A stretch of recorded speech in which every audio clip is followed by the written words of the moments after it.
आंध्र प्रदेश के श्रीकाकुलम जिले में सोमपेटा मंडल से महज 3 किलोमीटर की दूरी पर स्थित एक छोटा सा गांव ऋषिकुड्डा, जहां ना कोई उद्योग ना बड़ा व्यापार, सिर्फ खेती ही जीवन का आधार।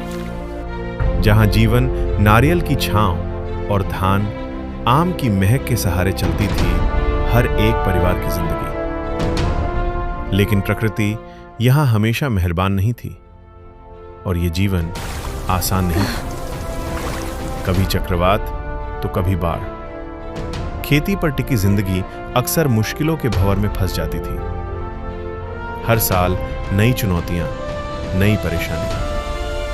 समय बदला और इसी संघर्ष के बीच युवाओं की आंखों में एक नई चमक जागी। ये चमक थी रोजगार की, भविष्य की, मंजिल की। युवाओं ने एक नई दिशा खोजी।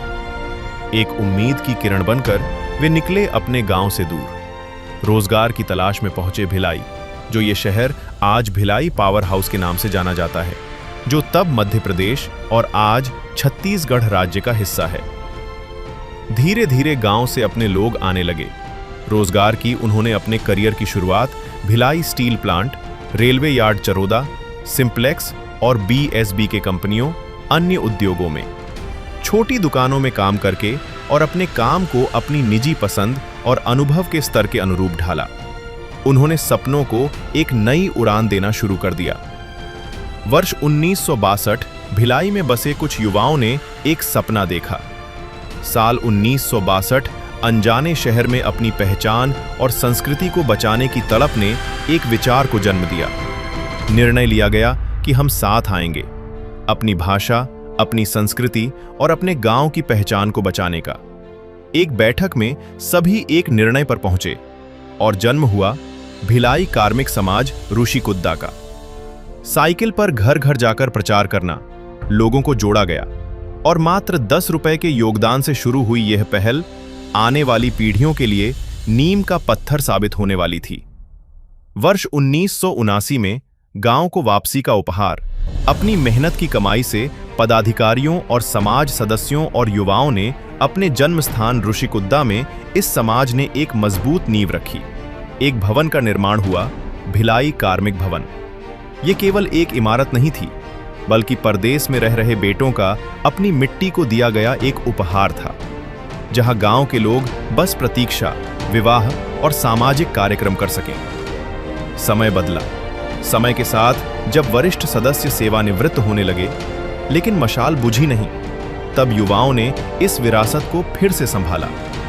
वर्ष 1991 में द्वितीय जनरेशन युवाओं ने फिर से मोर्चा संभाला और एक नई पहचान मिली, श्री नीलकंठेश्वर चैतन्य सेवा समिति। फिर से घर घर जाकर लोगों को जोड़ा गया और समाज सेवा का सिलसिला फिर शुरू हुआ। आज ये समिति अनेक सेवाओं और कार्यक्रमों के माध्यम से समाज को जोड़ रही है। गांव में स्कूल पर महात्मा गांधी की प्रतिमा के लिए सहायता के रूप में राशि दिया गया। गांव में अग्निकांड में नुकसान हुए परिवार वालों को सहायता के रूप में राशि दिया गया। श्री राम मंदिर कॉपर स्तंभ के लिए सहायता के रूप में राशि दिया गया। वर्ष 2016 में हमारे समाज को 25 वर्ष पूरे होने यानी रजत जयंती के उपलक्ष्य में समाज के आवश्यक हेतु भवन खरीदी गई, जिसका उद्घाटन में मुख्य अतिथि के रूप में उपस्थित हुए माननीय श्री प्रेम प्रकाश पांडे जी और हमारे गांव के सरपंच श्री के कामेश्वर राव जी एक भव्य समारोह आयोजित किया गया, जो कि भिलाई में हमारी समाज का पहली इमारत, जिसका नाम श्री नीलकंठेश्वर चैत्य सेवा समिति समाज भवन है, जो बैठकों, कार्यालय के कामकाज और विशेष कार्यक्रमों के आयोजन स्थल के रूप में इस्तेमाल करने के लिए अधिग्रहित किया जाता है। विशेष रूप से उपस्थित सभी लोगों, जिनमें मौजूद सदस्य और उनके परिवार शामिल थे, एक की रिंग 200 नग वितरण की गई, जिस पर समाज का चिन्ह 25 वर्ष रजत जयंती अंकित। इसी प्रकार हमारे शहर भिलाई में हम तेलुगु संस्कृति और एकता को बढ़ावा देने तथा उसे संरक्षित रखने के लिए विभिन्न कार्य। वर्ष 2018 1 अप्रैल का वो दिन जब युवाओं ने पहली बार एक भव्य संक्रांति मिलन समारोह की पूरी जिम्मेदारी अपने कंधों पर उठाई। छत्तीसगढ़ शासन के उच्च एवं तकनीकी शिक्षा मंत्री श्री प्रेम प्रकाश पांडे मुख्य अतिथि के रूप में पधारे।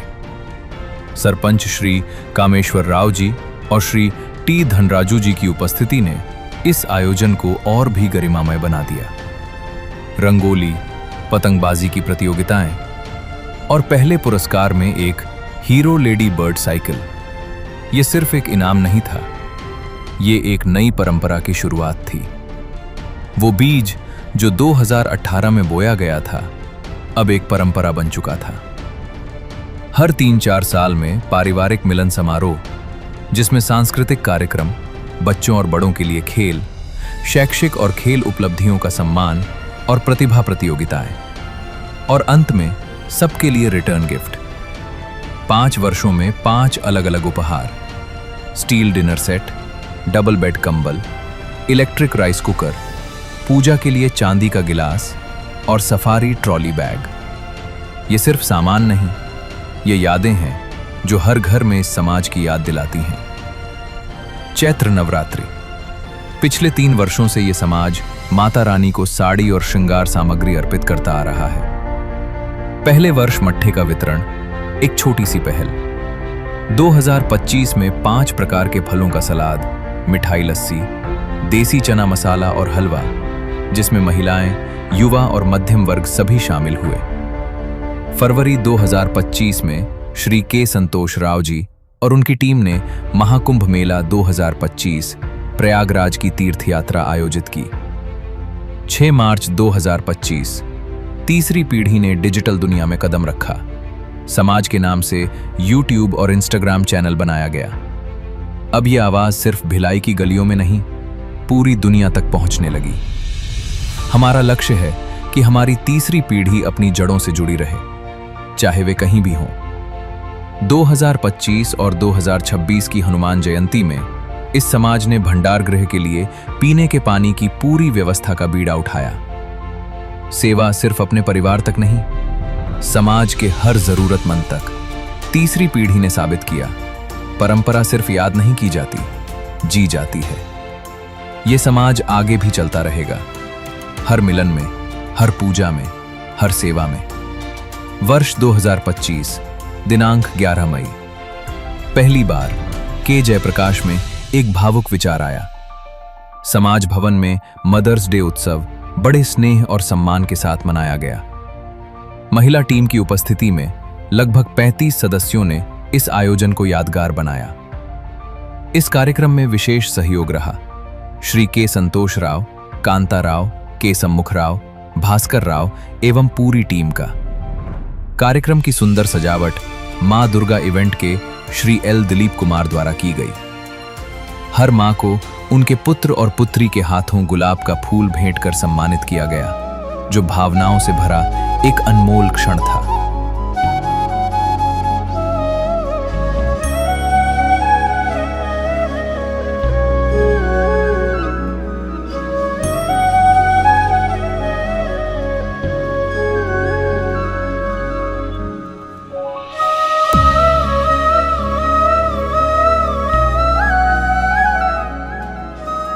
रिटर्न गिफ्ट के रूप में समाज लोगो प्रिंटेड कॉफी मग भेंट किया गया, जिसका विशेष योगदान रहा श्री के जयप्रकाश का।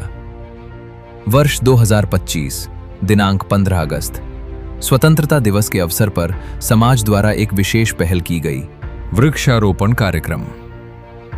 इस कार्यक्रम की मुख्य अतिथि थीं माननीय पार्षद Sushri D Sunita Reddy, ward number 50, Khursipar, जिनके द्वारा ध्वजारोहण कर कार्यक्रम की शुरुआत की गई। इस पहल के अंतर्गत कुल 80 पौधे लगाए गए, जो आने वाली पीढ़ियों के लिए हरियाली और स्वच्छ वातावरण का संदेश है। श्री कांची कामाक्षी माता मंदिर भिलाई में भंडारे के लिए स्टील ग्लास, बाल्टी, मग और ट्रे का दान। स्टील ग्लास 471 नग, छोटी स्टील बाल्टी 4 नग, पीने के पानी के बड़े स्टील मग 4 नग, ग्लास सर्विंग ट्रे 4 नग। कुल 42 सदस्यों का योगदान। यह केवल दान नहीं, बल्कि एकता और संस्कार का प्रतीक है। समाज अपने सदस्यों का सम्मान करना भी नहीं भूलता। कंपनी से सेवानिवृत्त होने वाले सदस्य को स्मृति चिन्ह देकर उनके योगदान को सराहा जाता है।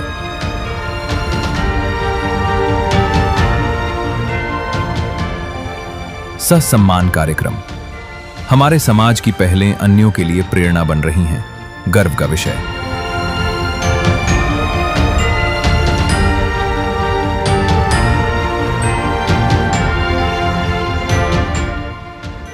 एक नवंबर 2025 को हमने श्री अरसीरी पोलम्मा समाजम को उत्साहपूर्वक सम्मानित किया और अंडमान निकोबार से लेकर अपने मूल गांव तक धार्मिक उत्सवों और परंपराओं को जीवित रखा जाता है। आज ऋषिकुद्दा के लोग सिर्फ एक गांव तक सीमित नहीं, बल्कि देश और दुनिया में अपनी पहचान बना चुके हैं। विशाखापत्तनम, हैदराबाद, बेंगलुरु, सूरत, कटक, अंडमान और निकोबार द्वीप समूह और विदेशों में भी दुबई और कुवैत तक, हर जगह इस गांव के लोग आगे बढ़ रहे हैं, अपने परिवारों और संस्कृति को साथ लेकर, सामुदायिक संगठन बनाकर। ये सिर्फ एक गांव की कहानी नहीं, यह है संघर्ष, एकता और संस्कृति की मिसाल। ऋषिकुद्दा से भिलाई तक का ये सफर हमें सिखाता है कि अगर इरादे मजबूत हों तो एक छोटा सा गांव भी दुनिया में अपनी पहचान बना सकता है। आज हम अपने लगातार 35वें वर्ष में प्रवेश कर रहे हैं, एक ऐसी यात्रा जिसमें हमारी सेवा, विश्वास, एकता, संस्कृति और भाषा ने गर्व के साथ समाज का मार्गदर्शन किया है और उसे आकार दिया है। अपनी भाषा, अपनी तेलुगु संस्कृति और अपने संस्कारों को सीने से लगाए ऋषिकुद्दा के इन महान व्यक्तित्वों को हम नमन करते हैं। ये कहानी है उस जज्बे की जो गांव से शुरू होकर वैश्विक बन गई।